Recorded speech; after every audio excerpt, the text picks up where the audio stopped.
Alright folks, what the hell is a lion, also known as Leone or OF40? It is practically an Italian Leopard 1. They modified the turret, modified the hull, but from a distance, it's like a Leopard 1. So this video will go into more detail, a deeper dive of the secret stats or hidden stats like dispersion or terrain resistance and shell velocity and such. So we'll adjust our rating from the Supertest and see how good this vehicle is actually capable compared to the Leopard 1. But currently, it's a premium Tier 10 Italian sniper medium tank. There's no such thing as a premium Tier 10, so this will be changed? Question mark? It makes more XP, bonds, and crew XP. And it was in production or about to be in production until the actual Leopard 2 came out, so it becomes obsolete. And obviously Leopard 2s are better, so as a main battle tank. So this vehicle was outclassed when Leopard 2 came out, or the Abrams, but yeah. The Italians were modifying Leopard 1s or the M60 pattern, so they were pretty well known to adjust all the ally vehicles into designing this vehicle, but I still want one, so crew of 4 fits all the Italian medium tanks, so that's nice. Has a auto reloader 105 that is more similar to the Russian-esque of a reload. The first shell is the slowest, the second shell is actually the fastest, whereas the third and fourth increasing shell reload time. So kind of weird, but we'll take a look. So firepower wise, it fires AP, APCR, and high explosive, but AP shell is 258mm of pen, which is average for a tier 10 medium tank. 420 alpha, so blaze it. First shell takes the longest, about 20 seconds to reload. Second shell, about 7.5 with a good crew. So it's actually fastest of a reload for a 105. I think at tier 10, it's faster than Leopard 1, but no, STB is faster, I think. But still, STB doesn't have the alpha. Third shell is about 10 seconds. And last shell is about 12.5. So technically, it's like the Russian IS-3A. So you want to fire all the shells ASAP, dealing all the damage, and using the second shell as baseline with the DPM. So that's why it has about 3,300 DPM base, which is pretty good. The downside is, you cannot put a rammer on this thing. It's not a cyclic gun, so it's an auto reloader. That's unfortunate. Accuracy 0.38. Could be worse, but not great. 2.6 seconds of aim time is also not that good for a sniper medium tank, but it's more like a closer range than the Leopard 1 in terms of sniping. 9 degrees of gun depression, 20 elevation. Turret traverse is quick, so that's nice. Takes about 50 seconds to reload all the shells in the 4-round clip, and 5 seconds between each shot. So technically, you cannot burst like an autoloader. That's unfortunate. But let's take a closer look at the actual firepower. So, going to configure. It's an AP round. Shell velocity is about 1,880 meters per second, so it's average. I would like to see APCR shell velocity about 1,500 or so, but it's AP shell, so has the normalization at the cost of shell velocity. And gold shell is APCR. Shell velocity is 1,400 meters per second with better pen. Penetration goes up to 323. And high explosive is 1,000 meters per second, which is not half bad.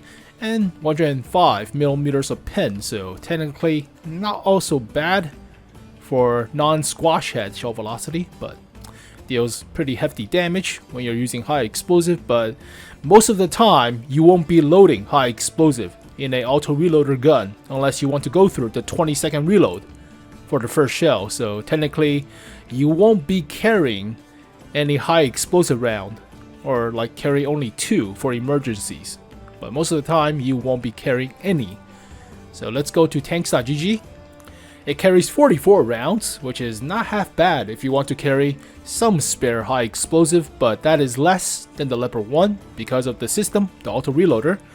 And the dispersion factor is 0.2 while moving, so not the greatest. It's like a Char Future Project 4 in terms of dispersion factor. Also for moving the turret, so you cannot really snapshot as effectively as a Patton or Leopard 1 per se, but max range is standard. Everything looks standard. So let's compare the gun with the actual Leopard 1. And yeah, it doesn't have the Leopard 1's accuracy by a goddamn mile. Ugh, Jesus. Also, the aim time is terrible compared to the Leopard 1. So dispersion factor also not as good, especially for turret traverse. Shell velocity is slower, carries less rounds, has less potential damage, but hey, shell cost a little bit cheaper with the same alpha at the cost of penetration. So, oof. Well, technically you reload faster for the second shell compared to the standard reload of about 9 seconds without the rammer on the Leopard 1, but still, debatable. So gun-wise, it's not a half bad gun when you're considering you could go assaulting with 3 rounds of the 420. The only downside is it takes 5 seconds between each shot, so it's not a burst gun. It's more like the Char Future Project 4 or like the recent Italian tank destroyers. So you have the DPM-esque, but you still have to stay safe, and that's where the turret armor comes in. So quick transition or segue into talking about the armor. So survivability, same health as a Leopard 1. 70 for the hull front, 30 for the hull sides, 180 for the turret front, 70 for the turret sides. Already covered this in the hidden vehicles video, so we'll quickly revisit ASAP. So turret front is about 290-ish to 260, 270-ish. So don't shoot the mantlet, it covers up most of the screen. So if you play lower tiers, it's like the Jackson's turret, the M36 Jackson's turret, or the Hellcat turret for some reason. So sometimes you bounce a few shots with the mantlet, and you get to troll your opponents. But shooting at the side of the turret, it's about 230-ish, so you could still troll a few. The rangefinder is the weak spot. Same goes with the commander cupola, but most of the time, just shoot the hull. The hull is only 70 to about 120-ish millimeters effective. Lower plate, it's only 50. So shoot the hull. Don't shoot the turret front. Side armor is only 30 with tracks of 20 millimeter. Yeah, you have no side armor. Don't side scrape. Especially for the engine deck at the rear. So you do have 70 for the turret side, but still, that's meh. So only good armor is the mantlet front. That's where you bounce some of the shells if you're aggressive compared to Leopard 1, whereas Leopard 1s get pinned if they get hit. So that's the upside. Also, the upside is the burstiness of the gun. So technically, you could out DPM a Leopard 1 if you're brawling with a Leopard 1, but situational, right? Very situational. So mobility wise, about 19.3 horsepower per ton ratio, 60 kilometers per hour top speed, 15 reverse. Hull traverse is not half bad, about 47 degrees per second. Weight is about 43 tons-ish, 44 with equipment, but it's slower than Leopard 1.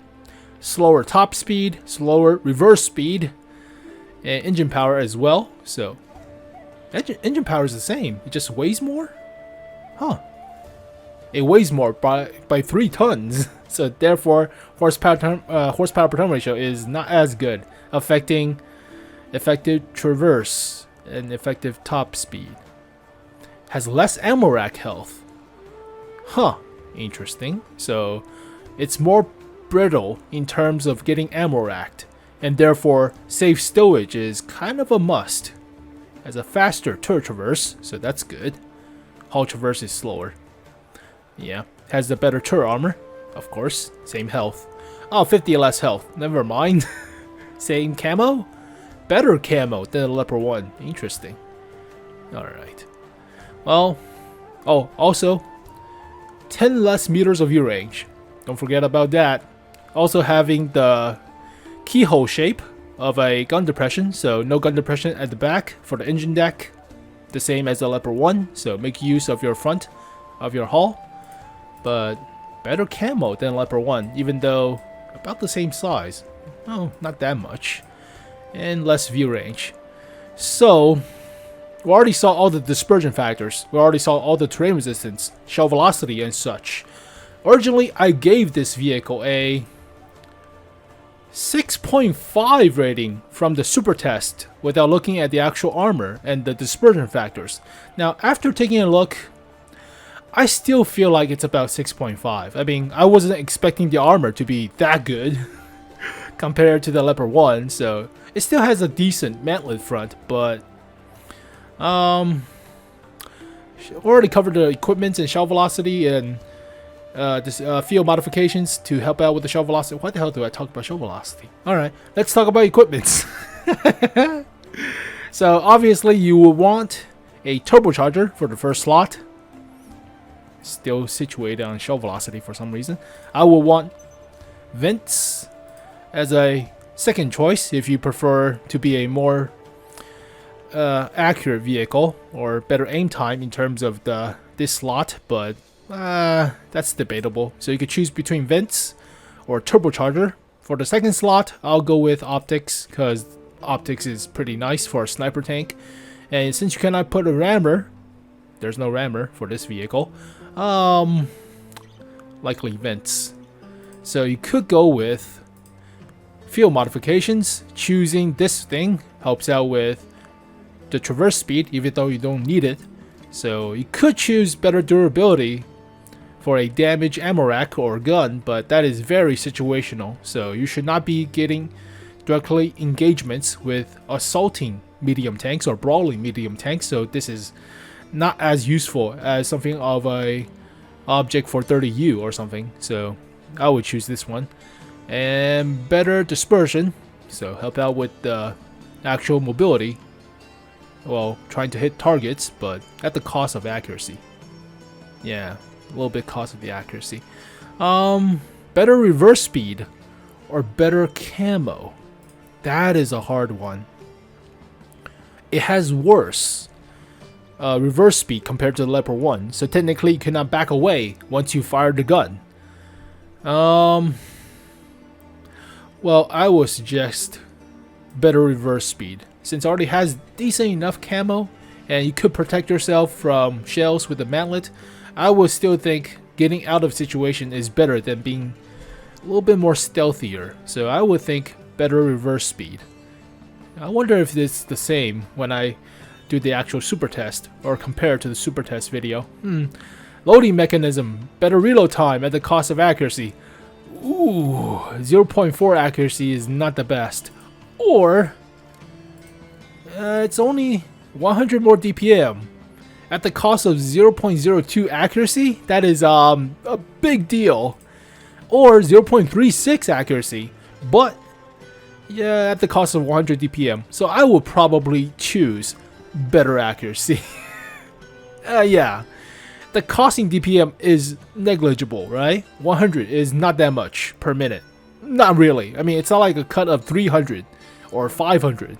So I would still think better accuracy. 0.02 is a big deal. From like 0.38 to 0.36, that's kind of a big deal. And lastly, better engine power or better aim speed. Oh crap. Well, this thing already has the turbocharger, so that helps out with the engine power, but having more is still pretty good. So having the engine upgrade gives you 1 more horsepower per ton ratio at the cost of 0.13-ish seconds of aim time. I will have better engine. Better engine means you're surviving more or getting to better firing position faster, so I would say better engine. Well, after doing all the equipments or field modifications, taking a look at all the stuff, the hidden stats, and the original comparison with the Supertest version of the rating, I would still say it's a 6.5, but if it's a premium, hell, I'll give it a 7 or 7.5 if it's a premium. I'm highly doubting we're getting a premium tier 10. I wonder if the console version has a premium tier 10. I never actually checked, but it's a whole different world over there, so we don't have premium tier 10s. A year ago, I would say we don't have premium tier 9s, but Look where we now. Look where we are now. A bunch of premium tier 9s for holiday ops, so out the wazoo. Well, there you go, folks. I will still give this vehicle a 6.5 out of 10. If it's a premium, 7.5, since we don't have a premium tier 10. If it's a ranked reward vehicle for something like the onslaught mode, and it's a premium, then holy crap, if we can get it for free, then it's like an 8.5 out of 10. Especially because I'm biased with Leopard 1s and German designs, so obviously. Well, there you go, folks. That's the Leone, or Lion. Hopefully you guys enjoyed the video. Thank you guys for watching, and I'll see you guys next time. Peace.